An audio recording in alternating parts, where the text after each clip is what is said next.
కర్ణుడి దగ్గర ఒక విచిత్రం జరిగింది. అప్పుడు వరకు అతన్ని ఎవరూ నిగ్రహించలేక బాధపడుతున్న వాళ్ళు ఉత్తమోజస్సు అనే ఒక పెద్ద క్షత్రియ వీరుడు. ఈయన ఎవరంటే ఈయన ఒక రకంగా ద్రుపద రాజ్యంలో ద్రుపదుడి కొడుకనే చెప్పుకోవాలి మనం.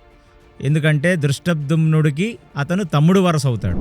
కర్ణుణ్ణి నిగ్రహించే ప్రయత్నం చేస్తూ ఎంతో కొంత సక్సెస్ పొందుతున్న ఈ ఉత్తమోజస్ అనే క్షత్రియ వీరుడు ముందుకి కర్ణుడు యొక్క ఇంకొక కొడుకైన సుషేనుడొచ్చాడు. సుషేనుడొచ్చి, నానా మీరు ఈ పాంచాల సోమక సైనికులను పిట్టల్ని కొట్టేస్తున్నట్టు కొట్టుకుంటూ ముందుకు వెళ్ళండి, ఈ ఉత్తమోజస్సును నేను చూసుకుంటాను అని ఆ ఉత్తమోజస్సు వైపుకి ఎన్నో బాణాలు వేసి తన తండ్రి మళ్ళీ అంటే కర్ణుడు మళ్ళీ ఆ సేన లోపలికి చొచ్చుకుపోయేటట్టుగా ఈ సుషేనుడు చేశాడు. ఇక ఎంతగానో ఆగ్రహించి అప్పటికి విశేషమైన జననష్టం కలిగింది ఈ మత్స్యరాజ్య సైనికులకి, ఈ పాంచాల రాజ సైనికులకి.